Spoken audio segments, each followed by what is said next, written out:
हरिओम प्रिय दर्शकों, यदि आपकी धनु राशि या धनु लग्न है तो ये वीडियो आपके लिए है।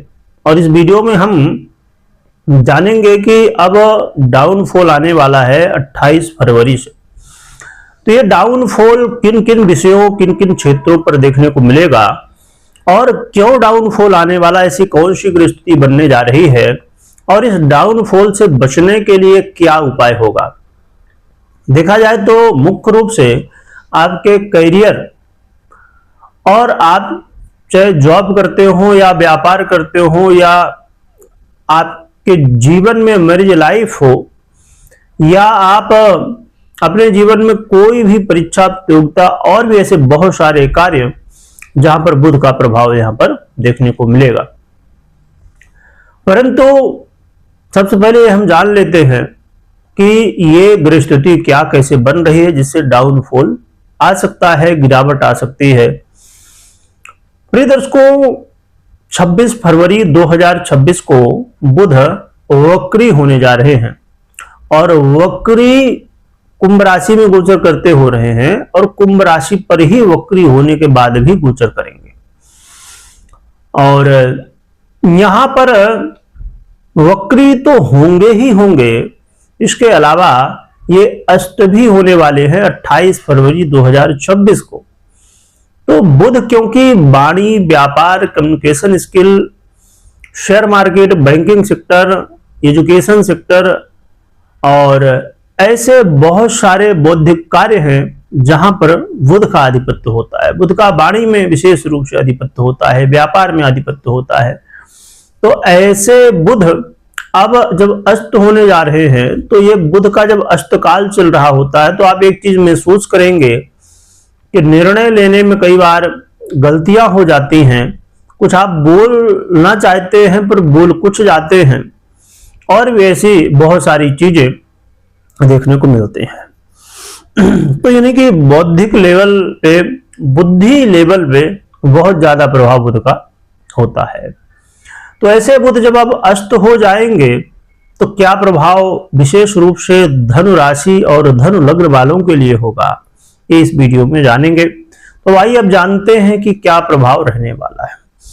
जैसे मैंने बताया कि बुध इन कारक तत्वों का आधिपत्य रखते हैं, जो कि बुध के पास बहुत सारे कारक तत्व, हमने कुछ जाना। इन सभी विषयों पर उतार चढ़ाव देखने को मिलता है।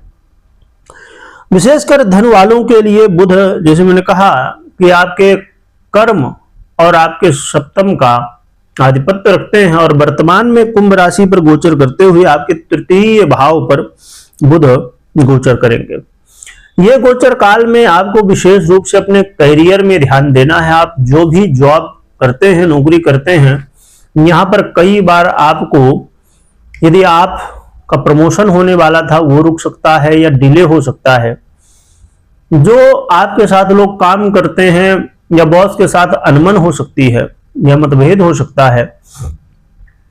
और सरकारी क्षेत्र से जुड़े हुए कामों में भी देरी देखने को मिल सकती है।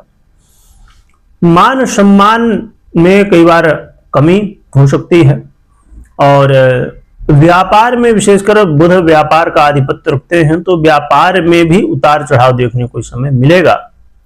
कई बार ग्राहकों के साथ या आपके जो विशेष रूप से जहां से भी आप चीजें खरीदते हैं, ऐसे डीलर इत्यादि, तो ऐसे लोगों के साथ कई बार वाद विवाद होने की संभावनाएं, तो आपको सावधान रहना है।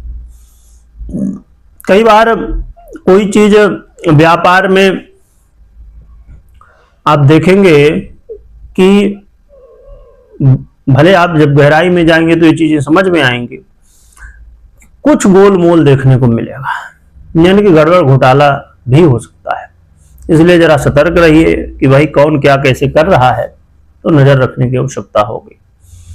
मैरिज लाइफ में भी बुध के इस स्थिति का प्रभाव देखने को मिलेगा। मैरिज लाइफ में कई बार आपस में वाद विवाद, बेवजह की बातों को लेकर हो सकता है, कंफ्यूजन हो सकता है, इससे बचने की आवश्यकता है।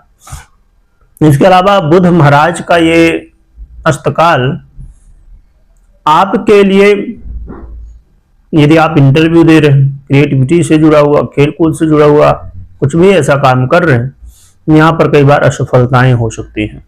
परंतु एक अच्छी बात यहाँ पर है, जिससे सफलताएं भी मिल सकती हैं, वो है कि आपके अंदर जो जोश है वो बहुत ज्यादा नहीं होगा, जितना है उतना सामान्य स्थिति में रहेगा।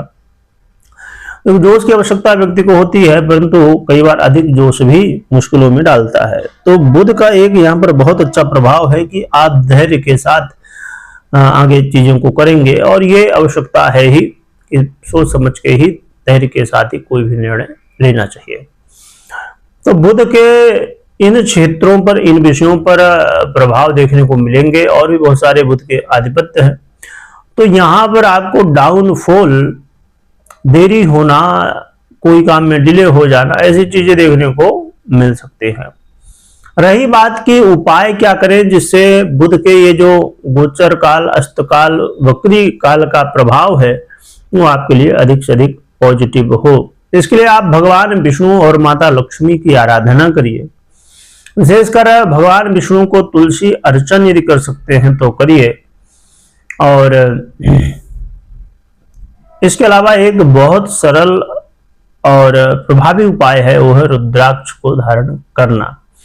तो रुद्राक्ष यदि आप धारण करते हैं या करती हैं तो यहाँ पर बुध के जो दुर्प्रभाव है उसमें कमी आ सकती है। तो कौन सा रुद्राक्ष धारण करना चाहिए? वो है 4 मुखी रुद्राक्ष।